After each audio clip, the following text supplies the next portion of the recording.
बल्कि पुराण एक ऐसा धार्मिक ग्रंथ है जिसमें कलयुग के हर रहस्य का पर्दाफाश किया गया है। इस वीडियो में हम उन छिपे हुए संकेतों का खुलासा करेंगे जो बताते हैं कि कलयुग का अंत निकट है। क्या आप जानते हैं कि भगवान कल्कि का जन्म कब और कहां होगा? उनके बचपन की रहस्यमयी लीलाएं क्या होंगी जो उन्होंने कृष्ण अवतार में की थी? क्या 2025 में दुनिया के कई देश और शहर जलमग्न हो जाएंगे और विशालकाय इमारतें तिनकों की तरह बह जाएंगी? कौन सी अद्भुत विद्याएं भगवान कल्कि सीखेंगे और कौन कौन से अस्त्र शस्त्र उन्हें प्राप्त होंगे? उनके विवाह की गूढ़ कथा और वह महायुद्ध जो कलयुग का विनाश करेगा, आज इन सब का राज हम खोलेंगे। भगवान कल्कि कैसे सतयुग की स्थापना करेंगे और इसके बाद का भविष्य कैसा होगा, और अंत में वह अपने धाम को कब और कैसे प्रस्थान करेंगे। तो चलिए दोस्तों, अब वक्त आ गया है इन रहस्यों से पर्दा उठाने का। वीडियो शुरू करने से पहले आपसे एक छोटा सा निवेदन है कि कमेंट में जय नारायण अवश्य लिखें। दोस्तों, जब प्रलय काल समाप्त हुआ तो ब्रह्मा जी ने अपनी पीठ से घोर मलिन पातक को उत्पन्न किया। इसी से अधर्म की उत्पत्ति हुई। अधर्म की पत्नी मिथ्या हुई। फिर इन दोनों के संयोग से महाक्रोधी दंभ नाम का पुत्र और माया नाम की कन्या उत्पन्न हुई। फिर दंभ और माया के संयोग से लोभ नामक पुत्र और निकृति नाम की कन्या का जन्म हुआ। इसी प्रकार अधर्म के कुल में कली, द्रुति, भयानक, मृत्यु, यातना आदि हजारों धर्म निंदकों का जन्म अधर्म के परिवार में हुआ। यह सभी लोग मिलकर दुनिया के लोगों पर मानसिक रूप से अत्याचार करेंगे। यही युग कलयुग होगा। कलयुग यानी काला युग, कलह और कलेश का युग। इस युग में सभी के मन में असंतोष होगा और सभी मानसिक रूप से दुखी हो जाएंगे। 5 वर्ष की उम्र में स्त्री गर्भवती हो जाया करेंगी। 16 वर्ष में लोग वृद्ध हो जाएंगे और 20 वर्ष में ही मृत्यु को प्राप्त हो जाएंगे। इंसान का शरीर घटकर बोना हो जाएगा। इंसान की उम्र बहुत कम रह जाएगी।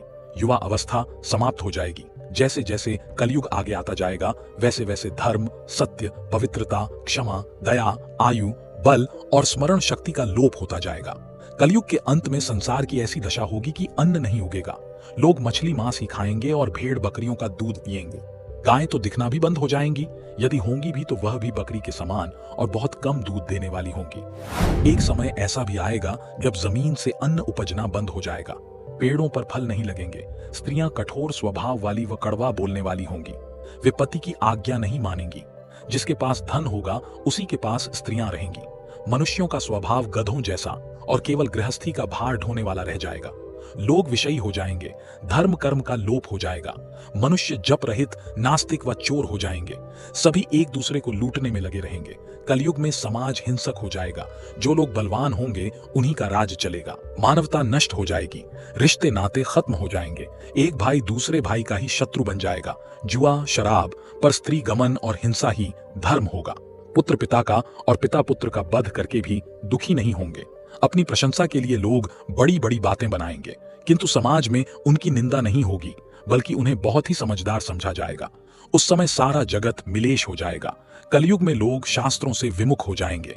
अनैतिक साहित्य ही लोगों की पहली पसंद हो जाएगा। बुरी बातें और बुरे शब्दों का ही व्यवहार किया जाएगा। अर्थात बुरी बातें और बुरे शब्दों के प्रयोग करने वालों को ज्ञानी समझा जाएगा। स्त्री और पुरुष दोनों ही अधर्मी हो जाएंगे। स्त्रियां पतिव्रत धर्म का पालन करना बंद कर देंगी और पुरुष भी ऐसा ही काम करेंगे। स्त्री और पुरुषों से संबंधित सभी वैदिक नियम विलुप्त हो जाएंगे। कलयुग में मनुष्य में वर्ण और आश्रम संबंधी प्रवृत्ति नहीं होगी। वेदों का पालन कोई नहीं करेगा। कलयुग में विवाह को धर्म नहीं माना जाएगा। शिष्य गुरु के अधीन नहीं रहेंगे। पुत्र भी अपने धर्म का पालन नहीं करेंगे। कोई भी किसी भी कुल में पैदा क्यों न हुआ हो, जो बलवान होगा वही कलयुग में सबका स्वामी होगा। सभी वर्णों के लोग कन्या बेचकर निर्वाह करेंगे। लोग कर्ज लेंगे लेकिन चुकाएगा कोई भी नहीं, तथा जिसका शास्त्र में कहीं विधान नहीं है ऐसे यज्ञ व्रत पूजाओं का अनुष्ठान होगा। मनुष्य अपने आप को ही बहुत बड़ा पंडित समझेंगे और बिना प्रमाण के ही सब कार्य करेंगे। तारों की ज्योति फीकी पड़ जाएगी। 10 दिशाएं विपरीत हो जाएंगी।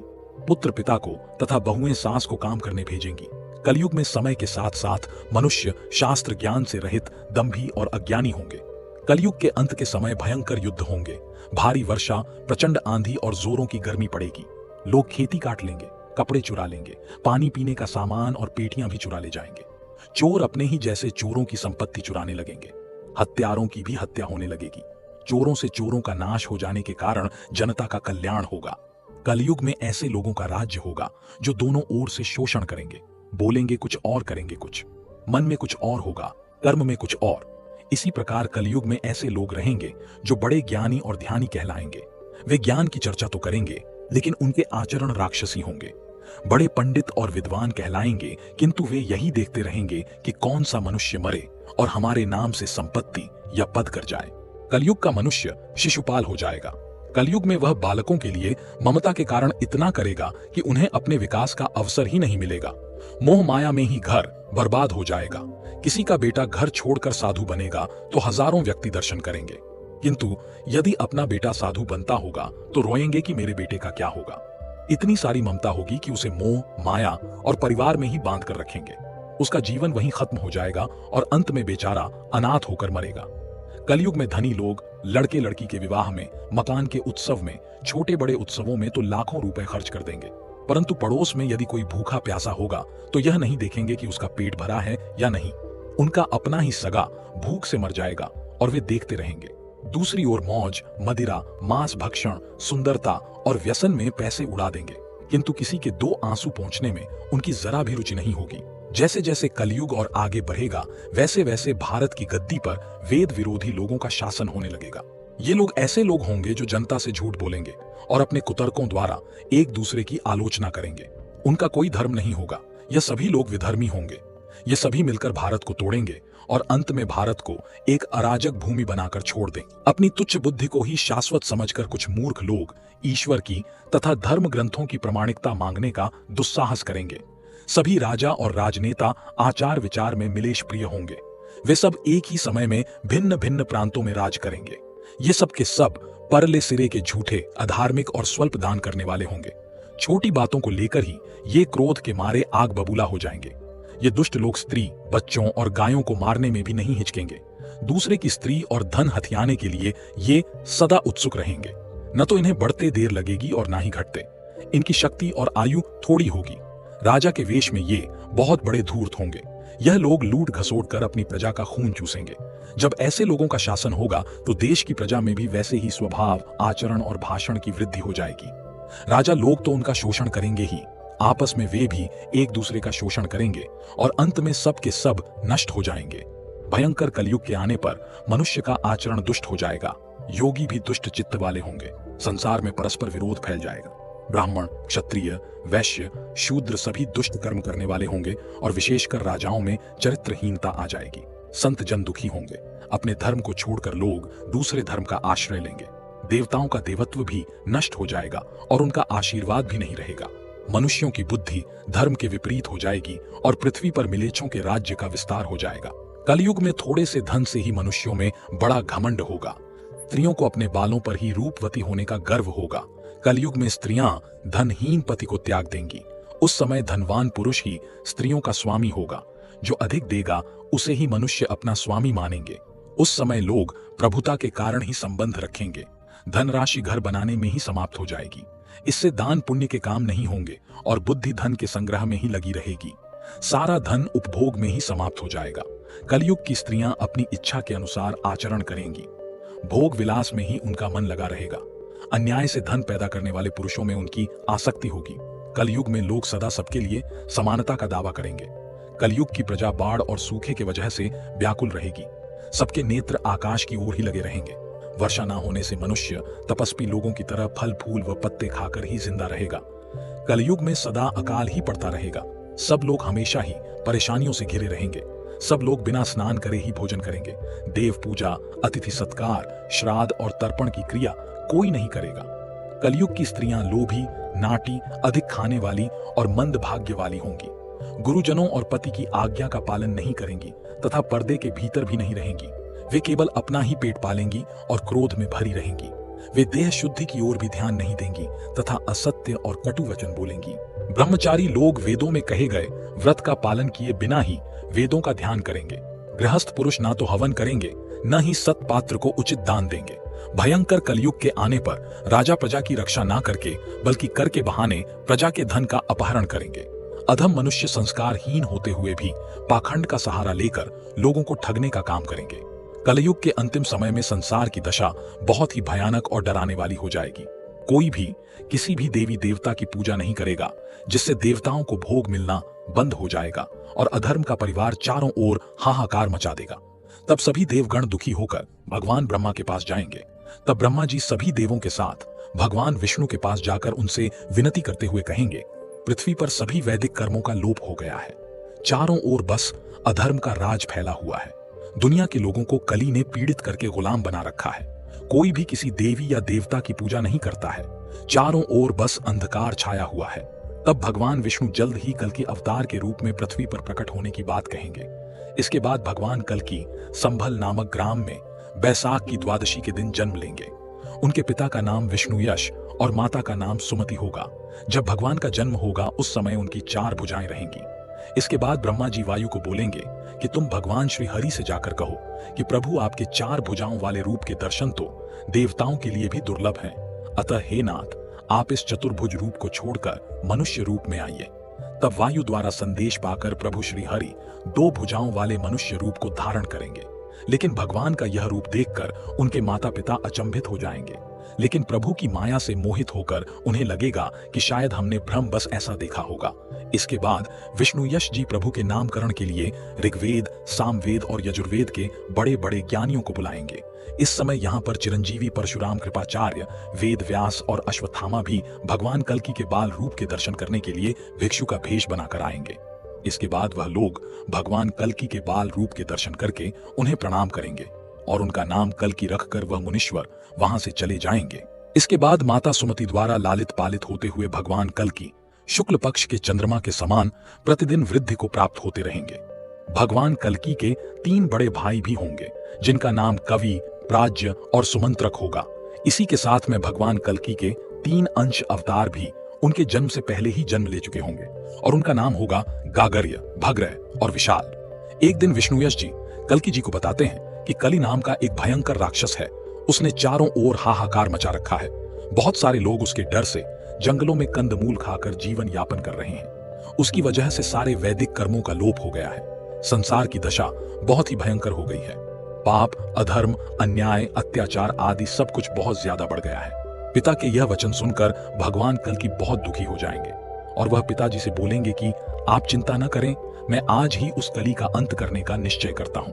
इसके बाद बहुत से ज्ञानी जन भगवान कल्कि का उपनयन संस्कार करते हैं और भगवान कल्कि शिक्षा ग्रहण करने के लिए गुरुकुल के लिए निकल जाते हैं। कल्कि जी को गुरुकुल जाता हुआ देखकर महेंद्र पर्वत निवासी परशुराम जी उन्हें अपने आश्रम ले जाते हैं और बोलते हैं कि मैं भृगुवंश में उत्पन्न महर्षि जमदाग्नि का पुत्र, वेद वेदांत के तत्व को जानने वाला धनुर्वेद विद्या विदारक परशुराम हूं। मैंने इस पृथ्वी को क्षत्रिय विहीन कर ब्राह्मणों को दक्षिणा स्वरूप दे डाली थी। अब तुम धर्म पूर्वक मुझे अपना गुरु मानो, मैं तुम्हें हर प्रकार की शिक्षा दूंगा। मैं यहाँ महेंद्र पर्वत पर तपस्या करने आया हूँ। यहाँ तुम सभी वेदों का अध्ययन करो और जो कोई भी ग्रंथ तुम पढ़ना चाहो उसे पढ़ो। यह सब सुनकर भगवान कल्कि ने परशुराम जी को प्रणाम किया और वेदों का अध्ययन करने लग गए। धीरे धीरे भगवान कल्कि ने 64 कलाओं और कई अस्त्रों और शस्त्रों को चलाने का ज्ञान प्राप्त कर लिया और गुरु परशुराम जी से हाथ जोड़कर बोले कि गुरु जी आपका बहुत बहुत धन्यवाद, मेरी यहाँ से शिक्षा पूरी हुई। अब आप यह बताएं कि मैं गुरु दक्षिणा में आपको क्या दूं। तब परशुराम जी कहते हैं कि आप जल्द ही इस कलयुग का अंत करके सतयुग की स्थापना करें ताकि सभी लोग ध्यान और पूजन का काम आसानी से कर सकें। यही हमारी सबसे बड़ी गुरु दक्षिणा होगी। फिर भगवान कल्कि वहां से चले जाते हैं और फिर भगवान शिव को प्रसन्न करने के लिए उनका ध्यान और पूजन करने लगते हैं। इसके बाद वहां पर भगवान शंकर और माता पार्वती प्रकट होते हैं और कल्कि से कहते हैं कि हम आपके तप से बहुत प्रसन्न हुए, मांगो क्या वरदान चाहिए। आपको मैं बहुत तेज गति से चलने वाला, अपना रूप बदलने वाला, गरुण के समान उड़ने वाला ये देवदत्त नामक घोड़ा और इसके साथ में एक तोता प्रदान करता हूँ। इसी के साथ आप ये चमचमाती हुई, अत्यंत भारी और पृथ्वी के भार को सहन करने वाली रत्नशरु नामक तलवार को भी ग्रहण करो। आप सभी प्रकार के भूतों पर विजय प्राप्त करोगे। इसके बाद भगवान कल्कि ने शिव जी को प्रणाम किया और अपने घोड़े पर सवार होकर अपने गांव संभल जा पहुंचे। वहां उन्होंने माता पिता को प्रणाम किया और परशुराम जी व भगवान शंकर जी के वचन सुनाए। यह सब सुनकर उनके भाई और प्रभु अंश अवतार बहुत प्रसन्न हुए। एक दिन भगवान शंकर द्वारा प्रधान तोता कहीं से घूम कर आता है। तब भगवान कल्कि उससे पूछते हैं कि तुम कहां से आ रहे हो, क्या समाचार लेकर आए हो। तब सुख यानी तोता बोलता है कि मैं समुद्र में स्थित सिंघल द्वीप गया था। वहां पर एक बहुत ही सुंदर कन्या है जिसका नाम पद्मावती है और उसके पिता का नाम वृहदत्त तथा माता का नाम कोमुदी है। वह कन्या इतनी सुंदर है कि उसके समान संसार में कोई दूसरी कन्या नहीं है। उसकी सुंदरता का बखान शब्दों में कर पाना असंभव है। उसने भगवान शंकर की तपस्या की थी। तब भगवान शंकर और पार्वती जी ने वहां उपस्थित होकर उन्हें वर प्रदान किया कि स्वयं भगवान नारायण से तुम्हारा विवाह संपन्न होगा। उसके अतिरिक्त कोई भी राजकुमार तुम्हारे वर लायक नहीं है। यदि कोई भी तुम्हारी तरफ गलत नजरों से देखेगा तो चाहे वह दैत्य, नाग, गंधर्व, मनुष्य कोई भी हो, अपनी उम्र के अनुसार तुरंत ही स्त्री रूप को धारण कर जाएगा। भगवान नारायण के अतिरिक्त जो भी तुम्हारे साथ विवाह करने की सोचेगा उसके साथ भी ऐसा ही होगा। यह वरदान देकर भगवान शंकर अंतर्ध्यान हो गए और लक्ष्मी रूपा पद्मा जी अपने घर को आ गईं। यह सब बातें सुख ने भगवान कल्कि को बताईं। इसके बाद भगवान कल्कि देवदत्त नामक घोड़े पर सवार होकर सुख को अपने साथ लेकर सिंघल द्वीप की ओर चले जाते हैं और वहां बड़ी धूमधाम के साथ पद्मा जी और भगवान कल्कि का विवाह संपन्न होता है और वह वहां से अपने गांव वापस आ जाते हैं। इसके कुछ दिन बाद भगवान कल्कि अपने भाइयों, अंश अवतारों और बहुत से देवी देवताओं जिनका अवतार हुआ है और चिरंजीवियों के साथ में संसार से अधर्म के कुल का विनाश करने के लिए निकल पड़ते हैं और पापी तथा अधर्मियों को खोजकर तलवार से उनका सिर कलम कर देते हैं। पापी और अधर्मी उनको जहां पर भी दिखते हैं भगवान कल्कि उन सब का उधर ही खात्मा कर देते हैं और जो भगवान के भक्त होते हैं तथा धर्म के रास्ते पर होते हैं उनका बाल भी बांका नहीं होता। इसके बाद भगवान कल्कि का सबसे अंत में कली राक्षस से मुकाबला होता है। कली सभी युगों में सबसे भयंकर राक्षस था। उसे मारने के लिए भगवान कल्कि को बहुत परिश्रम करना पड़ता है, लेकिन अंत में कली मारा जाता है और इस प्रकार अधर्म के पूरे परिवार का विनाश भगवान कल्कि कर देते हैं। इसी बीच में भगवान कल्कि का विवाह वैष्णवी शक्ति रूपा माता रमा से भी होगा, क्योंकि त्रेता युग में माता वैष्णो देवी ने भगवान राम से विवाह करने के लिए कठोर तपस्या की थी। तब भगवान राम ने प्रसन्न होकर उनसे कहा था कि इस युग में तो मैं तुमसे विवाह नहीं कर सकता, लेकिन कल युग में कल की अवतार के रूप में प्रकट होकर तुमसे विवाह अवश्य करूंगा। माता वैष्णो आज भी भगवान कल्कि का इंतजार कर रही हैं। भगवान कल्कि के 4 पुत्र होंगे जिनके नाम जय, विजय, मेघवाल तथा बलाहक होंगे।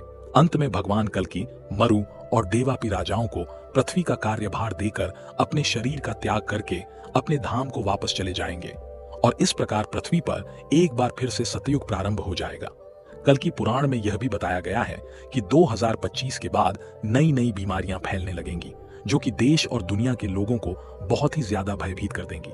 हालांकि 2024 से ही यह फैलना प्रारंभ हो जाएंगी और धीरे धीरे फिर यह विकराल रूप धारण करती जाएंगी। दोस्तों, कलयुग में मानव का मन नीचे गिरेगा, उसका जीवन पतित होगा।